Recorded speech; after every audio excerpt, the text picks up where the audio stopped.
O quanto, irmãos, nós temos nossa vida preciosa? Quantos nós tomamos a nossa vida por preciosa? Primeiro nós temos que entender o que é preciosa. Algo precioso é algo valoroso, que tem muito valor, né?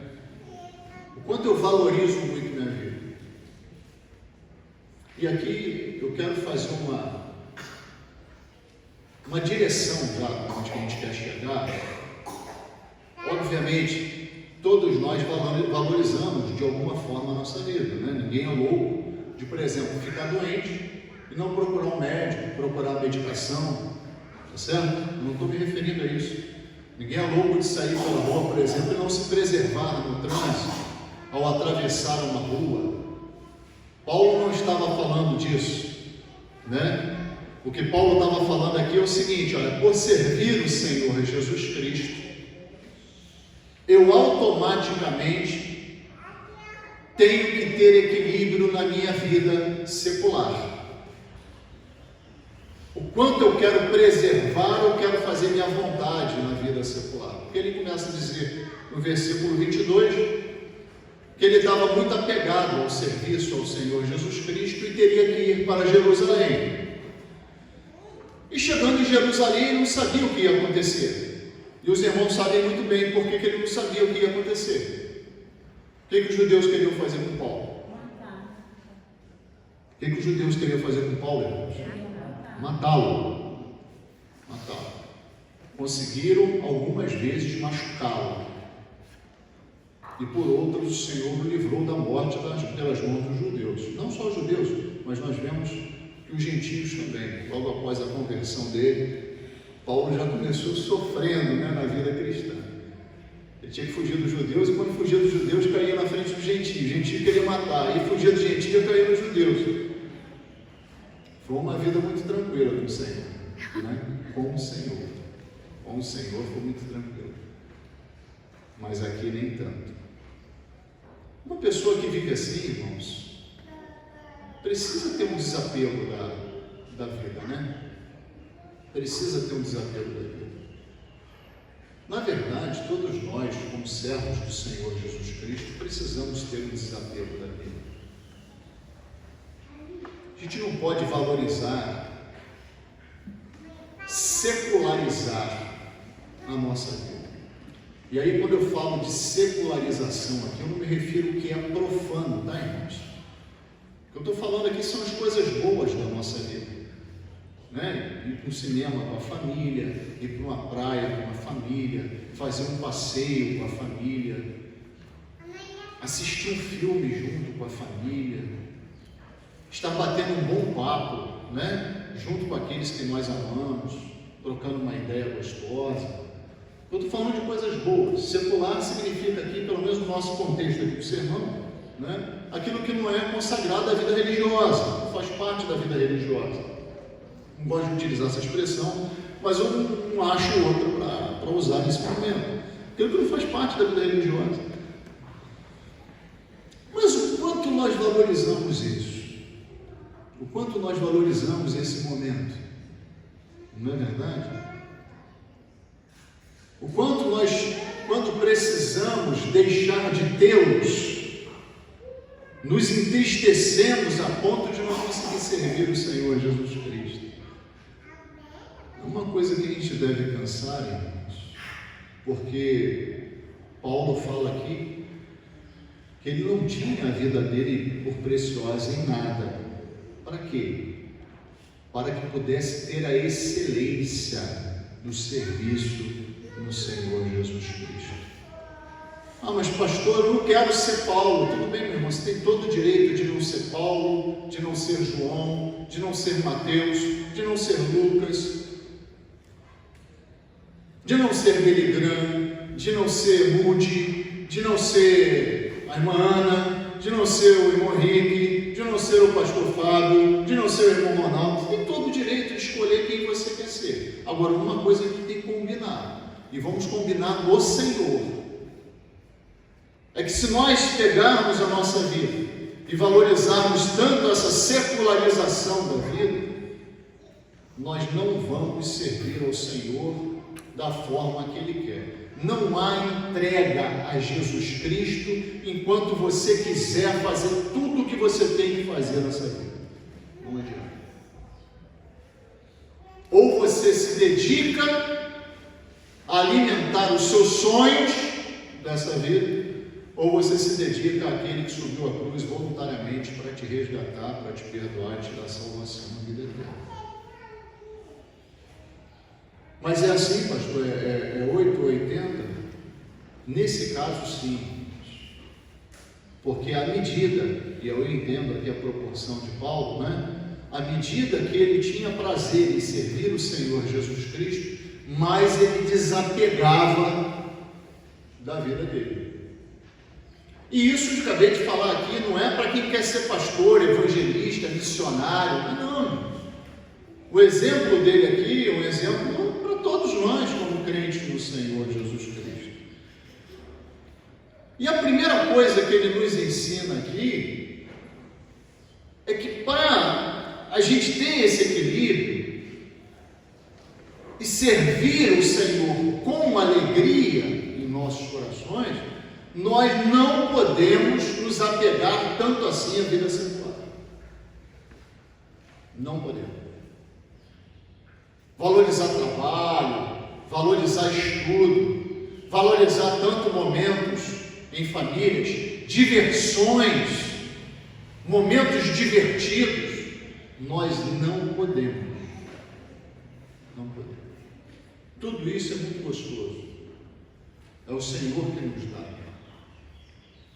Mas quando nós valorizamos muito isso, nós deixamos de servir o Senhor com alegria. Sabe por quê? Porque se você prioriza o serviço do seu Senhor e Salvador, automaticamente você vai abrir mão destes momentos. Concorda? Sim. Sim ou não? Sim. Para você servir o Senhor, você vai ter que abrir mão desses momentos. E quando você abrir mão desses momentos, o que vai acontecer? Você não vai conseguir servir com alegria. Em quantos lugares os irmãos desejariam estar hoje, pela manhã? Estou falando de desejo, tá? Obrigação é que ninguém quer. E na verdade ninguém tem. Cada um faz o que quiser da sua vida diante de Deus. Ele propõe uma vida. Você segue se você quiser. Mas na verdade, em quantos lugares desejaríamos estar? Será que eu desejo estar aqui mesmo? Vou além. Será que eu desejo estar com alegria aqui servindo o Senhor? Porque o Paulo fala assim, versículo 24: mas em nada tenho a minha vida por preciosa, contanto que cumpra com alegria em meu coração servir ao meu Senhor.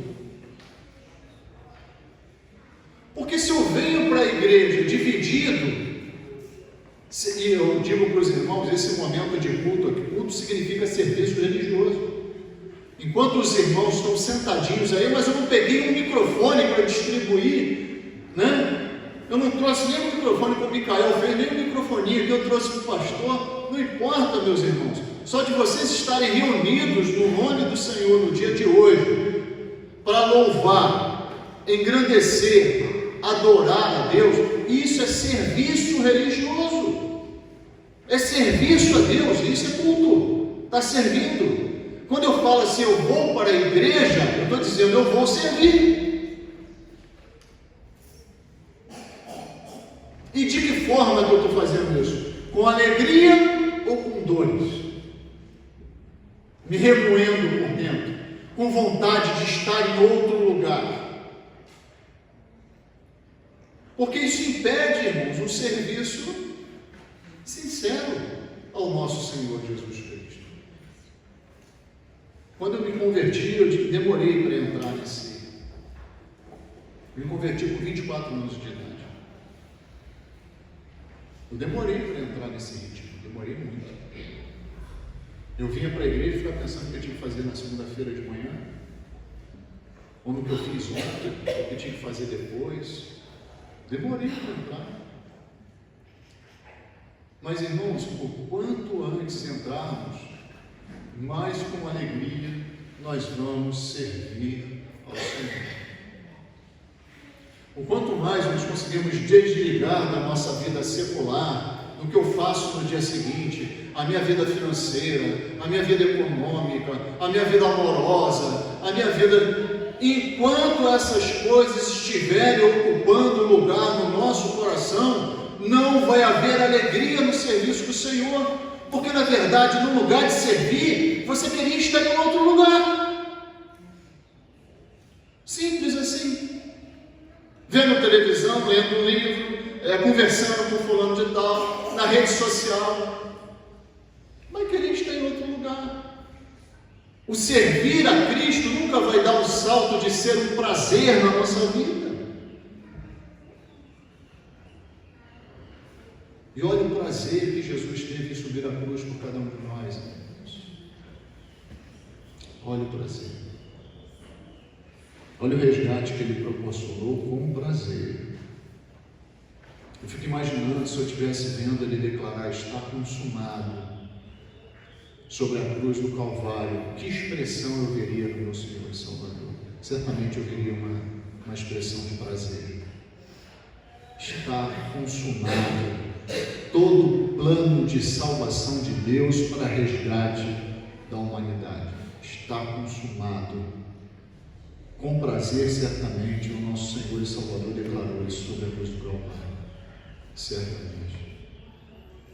Outra coisa, meus irmãos, a alegria em servir é um dos pontos primordiais para nós evangelizarmos. Olha, se eu prego um Deus, o qual eu sirvo, me rastejando, me esforçando, me doendo todo, para vir para a igreja eu me contorço, tem uma programação extra na igreja, misericórdia, e agora? Programei para ver uma série, 250 capítulos da série hoje, eu não consigo ver a série. Eu não consigo ver um filme, nem ir para o cinema com a minha família, eu não consigo. Como é que você evangeliza assim, meu irmão? Que Deus é esse que você está pregando? É um Deus que te dá uma vida alegre ou uma vida pesada? Vá para outra religião, lá você vai servir. Outro dia eu estava vindo para cá, para a igreja, uma quarta-feira. Aí vim por dentro da Vila Jardim, tinha uma procissão católica. Eu olhei, minha esposa olhou, a gente passou devagar para desviar das pessoas. Né? Aí minha filha soltou a expressão assim: meu Deus, que pessoas tristes. Mas impressionante para mim, uma coisa que eu pensei, isso eu não falei, né? Provavelmente a Ana também. Que pessoas tristes. Está lá com aquele ídolo segurando lá, o padre levantando aquele ídolo que não fala, não se comunica, não serve para nada, e as pessoas atrás assim, andando atrás, como se estivesse carregando o peso. Isso. Porque o único que tira esse peso de nós é o Filho de Deus. Meus irmãos, o fardo dele não é leve. Né? O jugo, como é que é? É ou não é? Então, se tem algum peso sobre nós, não foi ele que colocou, porque ele tirou. Ele tirou. Ele tira o fardo do pecado das nossas almas. Ele nos limpa completamente. Esse peso não veio do Senhor. Talvez venha justamente desse conflito. De você ou estar servindo ou estar querendo fazer outra coisa. E aí esse conflito vai te trazer um peso. E como é que você pega o evangelho assim? Porque Paulo fala aqui: em nada tenho minha vida por preciosa, contando que cumpra com alegria a minha carreira e o ministério que recebi do Senhor Jesus, para dar testemunho do evangelho da graça de Deus. Ou seja, sem alegria, como tem testemunho? Ninguém vai virar assim, esse Deus aí que tu serve, cara, quero isso para mim não. Tá doido, cara. Tu parece um burro cheio de carga. Parece um jumentinho arriado de carga. Esse Deus aí que tu serve, quero isso para mim não. Quero isso para mim não.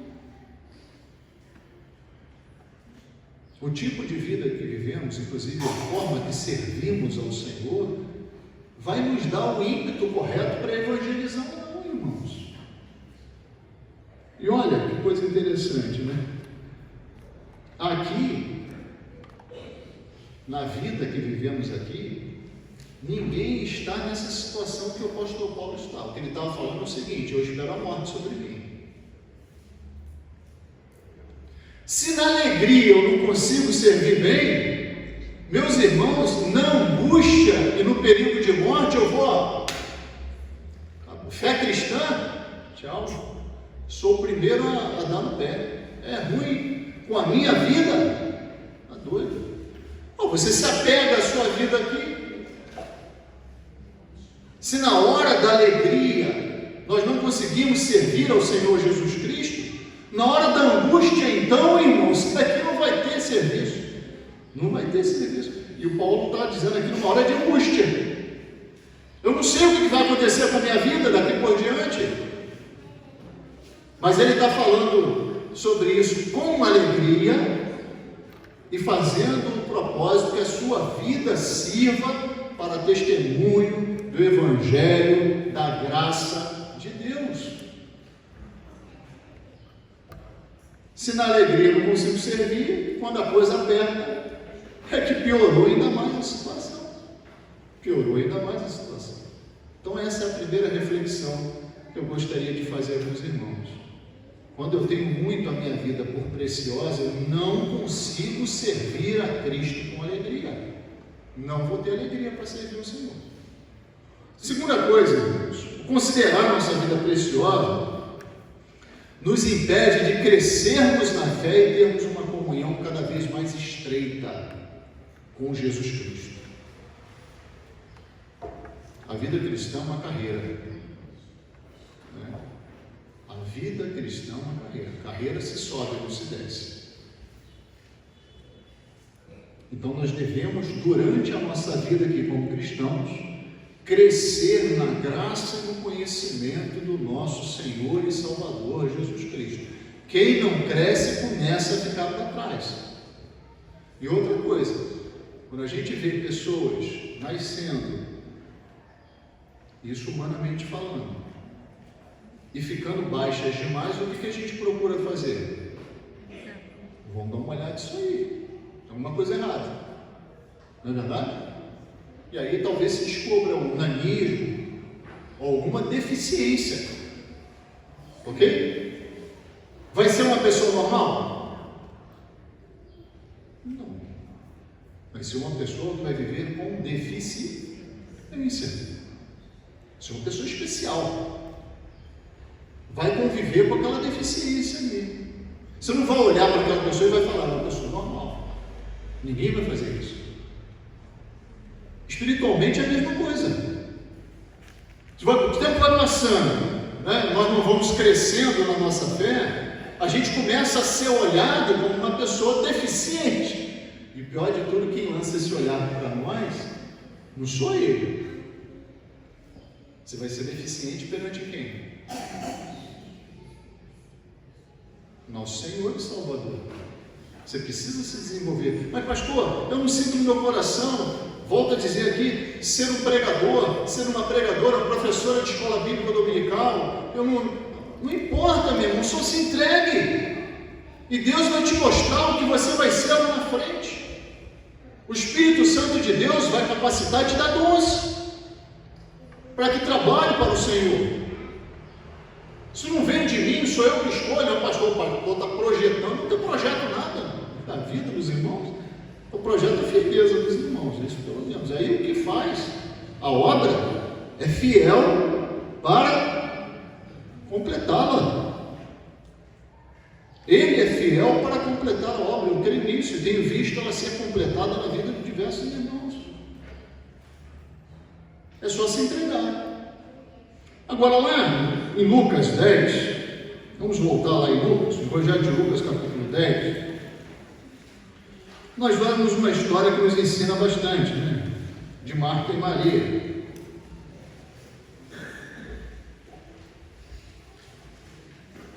E olha que um outro problema aqui, quando a gente considera demais nossa vida secular, é um outro problema, que é justamente impedir esse crescimento que nós estávamos falando, e mais alguma coisa, que é a comunhão íntima com o Senhor Jesus Cristo. Quem recebeu Jesus em sua casa foi a irmã mais velha, chamada Marta, não é? Mas ela recebeu realmente o Senhor Jesus Cristo? Não. Sim ou não? Não. Ela abriu a porta, no máximo. O Senhor Jesus sentou, estava ali fazendo o que lhe agrada fazer, que é ensinar. E o que ela foi fazer? Mas valorizou. Valorizou o que ela estava fazendo e o que ela achava que deveria fazer naquele momento.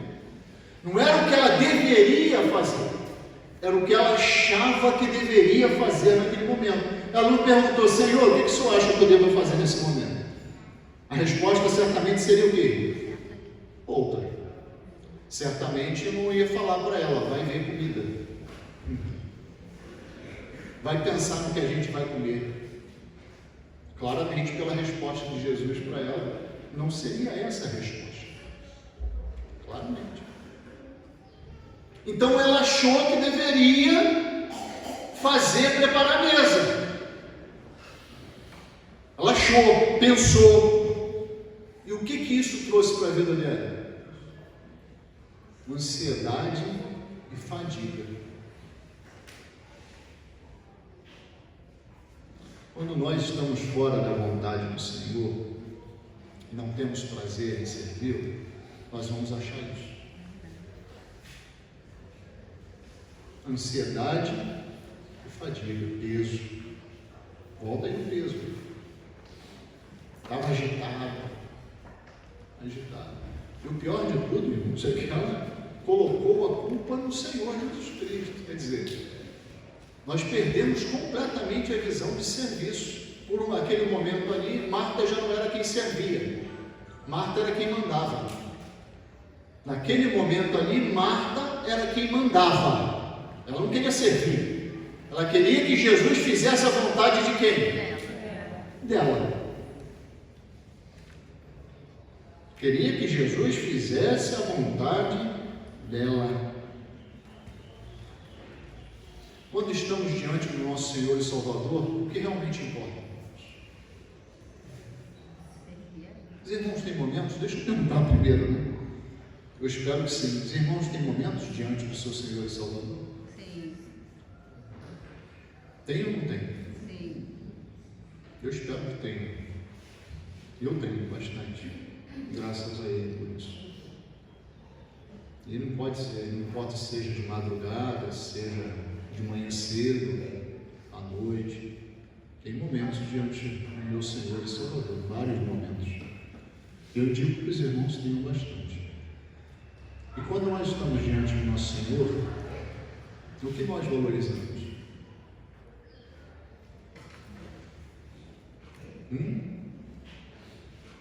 Será que nós valorizamos esse momento?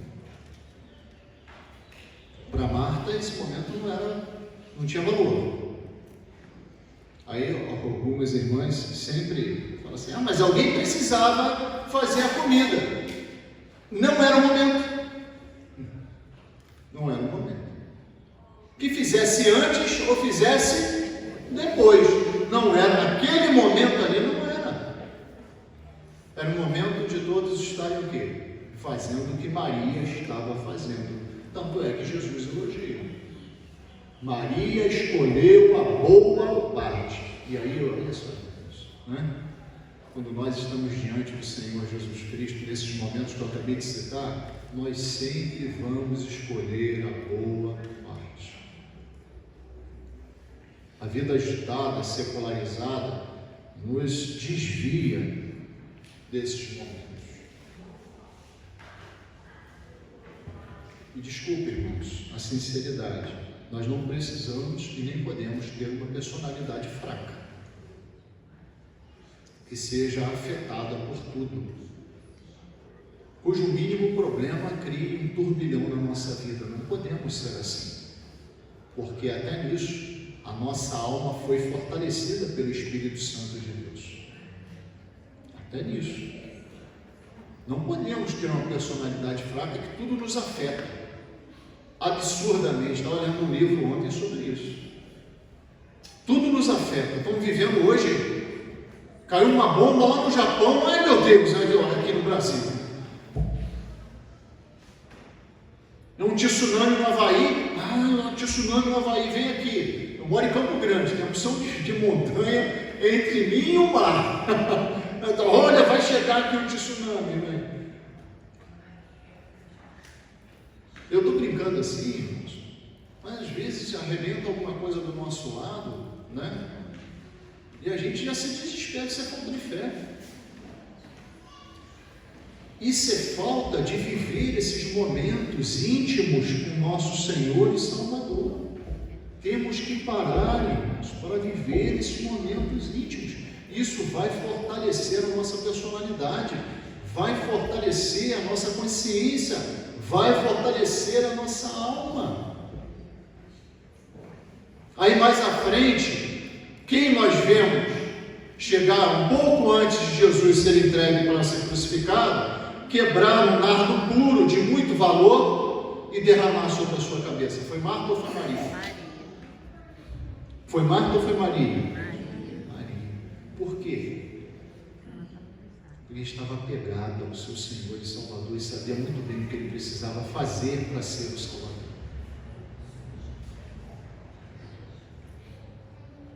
E ainda ouviu do Senhor Jesus assim: o que essa mulher fez agora, enquanto esse evangelho for pregado no mundo todo, vai ser lembrado o que ela fez. Vai ser lembrado esse ato dessa mulher. Bebel ontem estava me trazendo um teste que tem no livro, que eu já indiquei, não só para as irmãs, mas para os irmãos também, né? Como ter um coração de Maria no mundo de Marta, né? E ela disse que a autora faz um teste muito interessante. Eu gostaria de fazer esse teste com os irmãos. Não se preocupem não, não vou expor ninguém aqui, né? Eu estava meditando nesse teste, não por acaso você veio comentar comigo, se encaixou perfeitamente aqui. A mensagem já estava pronta, né? Se Deus aparecesse para os irmãos hoje, ou talvez amanhã, que não seja um dia de serviço na igreja, falasse assim: ó, todos os seus sonhos a partir desse momento eu te realizo. Todos os seus desejos eu vou realizar na sua vida. Tudo que você quiser, tudo que você sempre sonhou, tudo que você sempre desejou, inclusive a libertação de problemas, né, em todos os níveis da nossa vida, eu vou realizar na sua vida. A única coisa que você vai ter que abrir mão é da minha presença na sua vida. A partir do momento que você escolhe, você vai ficar livre disso tudo, mas a minha presença na sua vida você não vai ter mais. O que você sente ao ouvir isso?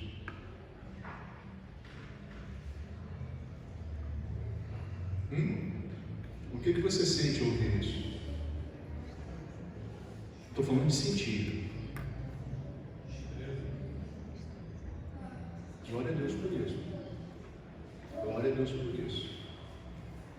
Tomara que seja um sentimento de tristeza, de angústia, de amargura, né? De medo, de temor, e não seja um sentimento de alegria. Quem é mais precioso na sua vida? O que você sente ao ouvir uma pergunta dessa vai definir o quanto você ama a Jesus Cristo. Se você sente uma angústia dentro do seu coração ao ouvir uma proposta dessa, você ama muito o seu Senhor. E aí a gente entra justamente no último tópico que eu queria falar com os irmãos. Vamos lá, João capítulo 21, indo já para o final da nossa mensagem. O quanto consideramos a nossa vida preciosa está diretamente ligado ao tamanho do amor que sentimos por Jesus Cristo. Se você considera muito a sua vida preciosa, é sinal que você não ama tanto assim o seu Senhor e Salvador. Se você ama o seu Jesus, o seu Senhor e Salvador, você não vai considerar tanto assim a sua vida preciosa. E olha que coisa interessante. Todos aqui gostam de ser amados, gostam? É muito bom ser amado, não é? Mas Ele nos amou primeiro, sem dúvida nenhuma. E aceitou subir na cruz do Calvário por todos nós. Não só por nós, mas inclusive por muitos que desprezam esse ato. Mas o quanto nós amamos Jesus, irmãos? O quanto nós amamos Jesus? E eu digo para os irmãos que amor não é uma coisa que fica da boca para fora, mas que demonstra em atos e atitudes. O quanto nós amamos Jesus Cristo. Tem gente que fala assim, não, pastor, mas eu preciso trabalhar, eu preciso estudar, eu preciso me esforçar, eu preciso resolver as coisas. Sem dúvida, todo mundo tem que resolver as coisas, tem que estudar, tem que trabalhar, se desenvolver. É bom. Ser industrioso é bom, dá dignidade. Deus nos fez assim. Mas o quanto você valoriza isso demais, a ponto de deixar de amar o seu Salvador? O quanto você valoriza isso demais? E aí tem gente que não, se eu não me dedicar a isso, eu não consigo atingir meus objetivos. Eu preciso me dedicar. E aí o que acontece aqui nesse primeiro momento? Pedro, o Senhor tinha ressuscitado, tinha morrido, tinha ressuscitado. E os apóstolos e os discípulos do Senhor Jesus Cristo receberam uma incumbência. É esperar Ele se manifestar e daria as últimas instruções, porque eles tinham uma grandiosa obra para fazer à frente, grandiosa obra. E aí o que Pedro foi fazer? Pescar o quê? Porque ele tinha que ser pescador mesmo, mas de peixe não. Ele deixou de ser pescador de peixe lá atrás. Tinha que pescar almas, pescar homens. E o que Pedro foi fazer? Voltou à sua vida secular. É pecado pescar? Não. Então todas as férias eu pego. Todas as férias eu pego. Se pescar for pecado, todas as férias eu pego. Mas acontece igualzinho a esse com Pedro aqui. Comigo também acontece assim. Passa, às vezes, várias horas pescando e não pega nada. Graças a Deus que na vida espiritual não acontece da mesma forma, né? Pedro foi lá, voltou, e os outros apóstolos, vamos junto, vamos lá. E foram para o mar. Aí passaram lá várias horas pescando, o que aconteceu? Sabe por quê? Eles voltaram a se dedicar só à sua vida secular. E aí as pessoas pensam assim, bom, vou me dedicar bastante à minha vida secular e vou ser abençoado, vou ser próspero. Vai mesmo? Vai mesmo? Tem certeza disso? Tem certeza? Olha o que aconteceu aqui. Quando você considera tanto sua vida secular a ponto de deixar Jesus fora dela, o que acontece? Acontece isso aqui, ó. O que aconteceu com eles, irmãos? Nada. Vai dar em nada. Todo esse esforço tirou Jesus da equação, não vai dar em nada. Vai ficar ali a noite toda ali pescando, se esforçando, não é? Batalhando, trabalhando, estudando, tirou Jesus da equação, não vai dar em nada. Não é ou não?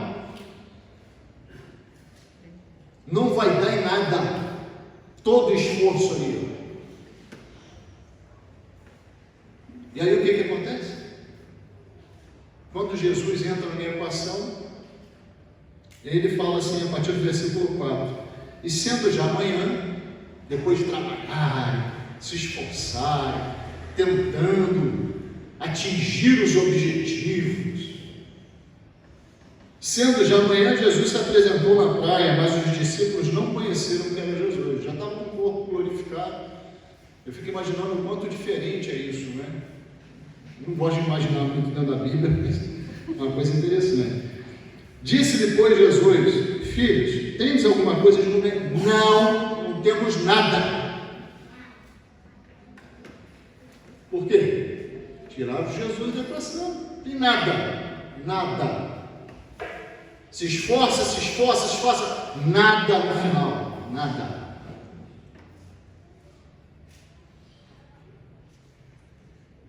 E ele lhes disse, lançai a rede para a banda direita do barco e achareis. Lançaram-na, pois, e já não a podiam tirar pela multidão de peixe. Jesus fora da nossa vida, dos nossos projetos, Jesus dentro da nossa vida e dos nossos projetos. O resultado é igualzinho, não é? O resultado é igual, irmãos? Completamente diferente, né? Sozinho na minha vida secular, não, nada. Com Jesus, já não posso nem carregar o resultado de tão grande que é. Eu não estou falando de prosperidade aqui não, só material não. Estou falando de prosperidade espiritual também. Eu sei os pedidos que os irmãos fazem aqui na quarta-feira, a maioria deles não é prosperidade material, por questões espirituais. E por último, quanto você se dedica realmente, profundamente, a esse amor ao Senhor Jesus Cristo? Se você realmente se dedicar, servir ao Senhor vai passar a ser um desejo profundo do seu coração. Não vai ser mais obrigação. Mas pastor, entre a obrigação e não fazer, o que eu faço? Obrigação. Vai para a obrigação. Entre obedecer e não obedecer, eu fico com melhor obedecer. Entre a obrigação e não fazer, o que eu fico? Faço por obrigação. Mas qual é o desejo de Jesus por nós? Que façamos de que forma? Por desejo, amando profundamente.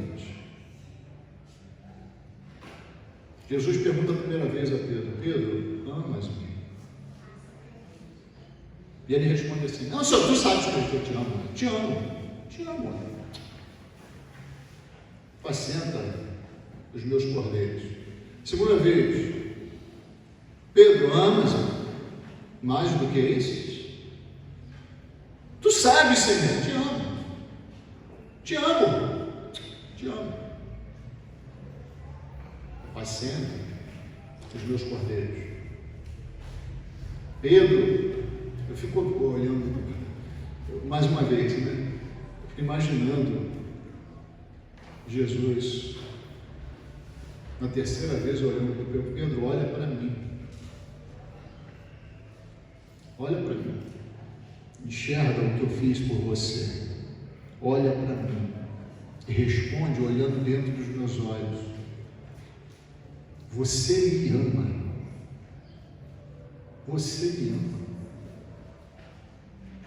E aí sim, Jesus, perguntando a terceira vez, Pedro analisa dentro do seu coração, incomodado com a insistência de Jesus, e ele responde de todo o coração, Senhor, tu sabes de todas as coisas? E aí respondeu a Jesus como sendo Deus, aquele que sonda os corações e sabe quando você faz alguma coisa da boca para fora ou você está fazendo de coração. Senhor, tu sabes de todas as coisas, tu sabes que eu te amo. Aí sim. E como é que você responde ao amor do Senhor Jesus Cristo? É assim, de qualquer jeito? Eu amo. Tu sabe que eu amo. Lá dentro do seu coração, realmente um coração de convertido e pronto para servir, para abrir mão dos seus preceitos, das suas coisas, da sua vida, de sua convivência, de seu trabalho, de seu estudo, amando profundamente o Senhor Jesus Cristo, servindo com sinceridade. É isso que Ele deseja, irmãos. É isso que Ele deseja. São 3 histórias diferentes, mas que se interligam. Nós não podemos valorizar a nossa vida a ponto de deixarmos o serviço do Senhor Jesus Cristo para trás e não termos alegria em servir, não alimentarmos dentro de nós o desejo de crescimento sincero no serviço aí, valorizando os momentos de estarmos sentados, meditando na palavra de Deus, em oração, em comunhão com o nosso Deus, assim como Maria está. Valorizando esse momento aqui, junto com a congregação, louvando, bendizendo, cantando hinos espirituais, adorando o nosso Deus. Isso vai demonstrar o quanto realmente amamos o nosso Deus. A vida cristã não é uma vida de supetão. A vida cristã é de uma estabilidade racional. Eu entendo o que eu estou fazendo para Jesus. Isso que eu estou fazendo agora e na segunda-feira eu já não faço mais? Ou eu faço realmente um propósito de vida diante do meu Senhor e Salvador? Se for propósito de vida, hoje eu vou estar sentado, né? E amanhã eu vou estar fazendo algo mais valoroso ainda, como fez Maria. Hoje eu vou estar respondendo, sim, eu te amo. E amanhã, irmãos, em lágrimas, prostrado diante dele, eu vou estar declarando, eu te amo. Não importa se numa situação tranquila da nossa vida ou numa situação terrível da nossa vida. Nós vamos declarar a mesma coisa. É isso que temos que buscar como verdadeiros servos no nosso Senhor e Salvador. E que Deus nos abençoe, nos guarde e nos capacite a buscarmos isso para a nossa vida. Amém? Vamos